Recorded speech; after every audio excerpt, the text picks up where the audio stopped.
Lustig.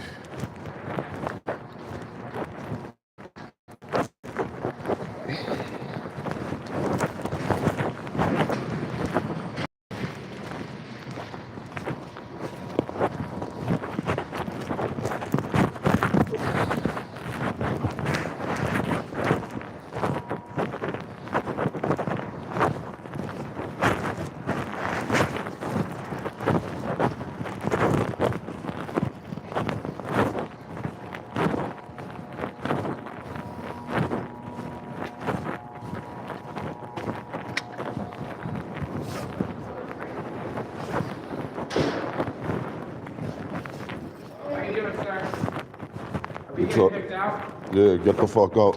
Why are you being so hostile? What's up? I just. What's up? What's up? Why are you being so hostile? That's how it works.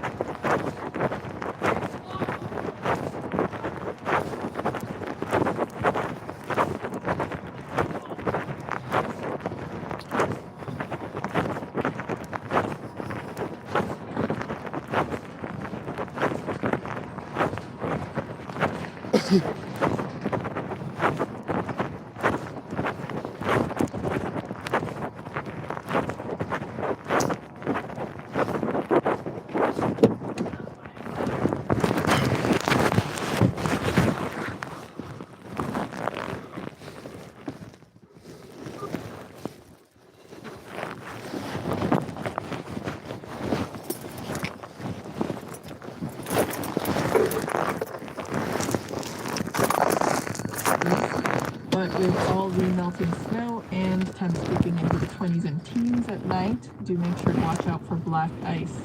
We're not likely to see more snowfall until Sunday, which comes with about a 50% chance of snow or rain during the day. And it's looking clearer again after that.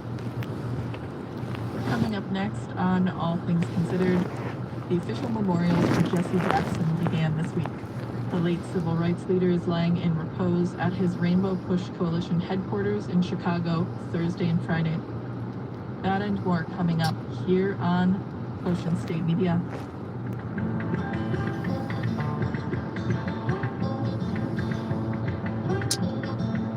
It's 5:50.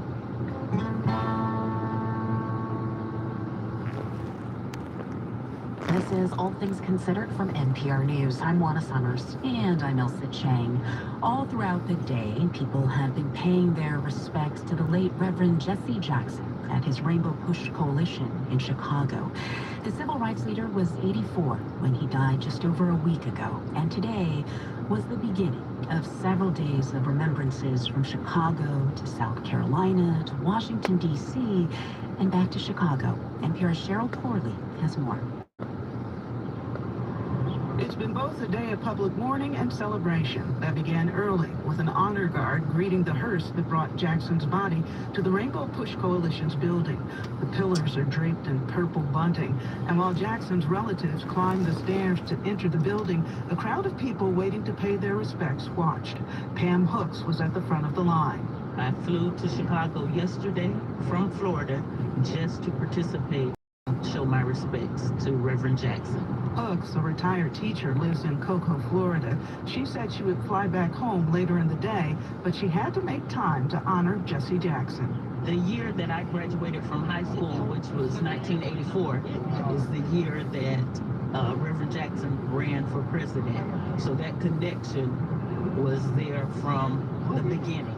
Tony Strait stood behind Hooks. The Chicago resident said Jackson often visited her church and had a huge impact when it came to voter registration, to helping the community, and to letting people know what they could do themselves to bring about change. And Strait said she simply loved his affirmations. I am somebody. Keep hope alive. And that just had to instill within our kids that no matter what the situation is, you are somebody. Your voice matters. For Curtis Lawrence, Jackson was history walking. A retired journalist and professor, Lawrence met Jackson early when he stressed the importance of economic parity.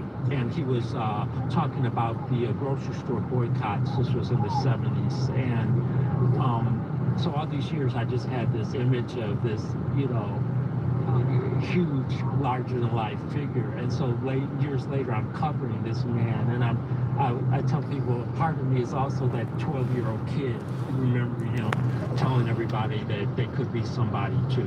Also, he officiated my wedding in 1972 right here. Pat Crenshaw also worked with Jesse Jackson and those Rainbow Push grocery store boycotts, an effort to put more black products on the shelves. So you were very close to him. Yes, yes. In the Push auditorium, a huge picture of Jackson's face sat on one side of the room. On the other, a screen featured a cavalcade of photos of Jackson's life, and the center, an open casket covered by glass. It was positioned just right in front of the stage where Jackson had stood so often preaching. Jackson's sons and daughters greeted mourners, and there were dignitaries too, including Congressman Bobby Rush, Chicago Mayor Brandon Johnson, and the Reverend Al Sharpton, who says it's ironic that Jackson passed during Black History Month. On the 100th anniversary of Black History Month. And it means from now on, every Black History Month, there'll be a Jesse Jackson Day.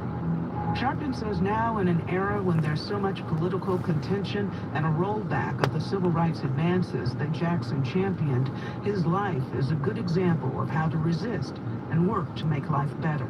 Cheryl Corley, NPR News, Chicago. College basketball's March Madness is just a few weeks away. It's a time when women's basketball gets a lot more attention, and that's especially true at Iowa, which has seen plenty of talented players step into the national spotlight. One of the latest is Audie Crooks, who plays for Iowa State University. She's been breaking records and topping score charts. Iowa Public Radio's Isabella Liu stopped by a home game as more than 10,000 fans cheered for Crooks and the team. It was loud in the arena. The Iowa State Cyclones were playing the Kansas State University Wildcats earlier this month. With less than 6 minutes left in the game, number 55, Iowa State's Audie Crooks, catches the ball from her teammate, pushes back, and swivels around for a layup. ISU fan Missy Sano says that type of move is what the crowd has come to expect. It's just electric.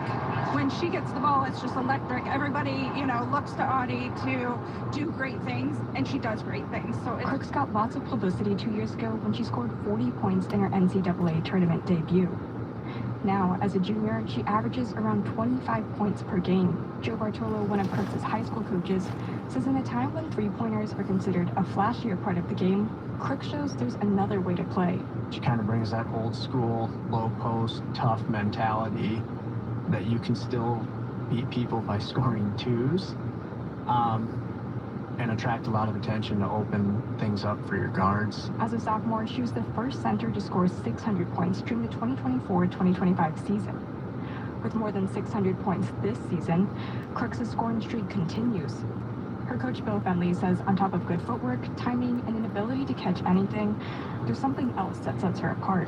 Her physicality, her ability to play inside, in among a lot of bodies, is unique. This is Fenley's 31st season with Iowa State, and he says he's never coached a player like Crooks. He says the modern-day basketball world doesn't have a lot of true centers like her, and ISU has had to learn new passes and plays as they take on other teams. Because everyone's game plan is surrounded by what they do to her, so we've learned to expect everything, and we've tried to practice against everything. Crooks is 6'3" with a broad frame. Her nickname is Lady Shaq. Like former NBA star center Shaquille O'Neal, she's dominant in the paint, the area near the basket. In high school, there was lots of criticism about her size on social media. That hasn't slowed in college. In an interview last December with the YouTube show Champion This, Crooks recalled first seeing comments online when she was 14 and in high school. Every time a women's basketball player gets posted, it's either she's not as good as a man, or she looks weird, she does this differently, she this, that, or it becomes a beauty competition. It's like, no, I'm not here to look good, I'm here to hoop. Fenley says Crooks has been able to deflect the negative attention and serve as a role model for younger players. He says he gets an email almost every day from a parent saying how Crooks' example has encouraged their kids. During an interview on the Big 12 Commons' YouTube channel, Crooks said she's embraced the spotlight. When we're going out as a teen to dinner, little girls will stop me and ask me for pictures. I don't take that for granted, and I just make sure that I want to use my platform in the correct way and just be a leader, be a role model for those people, and it means a lot to me. The Iowa State Cyclones won that home game against Kansas State University. Crook scored 20 points. Abby Stratton is one of her admirers. She's a member of the team's pep band. When she goes home and tells people that, people automatically ask about Crooks. People that don't know women's basketball at all, they know Audie Crooks, and that is it's so exciting to see this in my lifetime happen, and I'm so lucky to be alive at the same time as her. Crooks still has one more year to play at Iowa State, and fans hope her next step will be the WNBA. For NPR News, I'm Isabella Liu in Des Moines.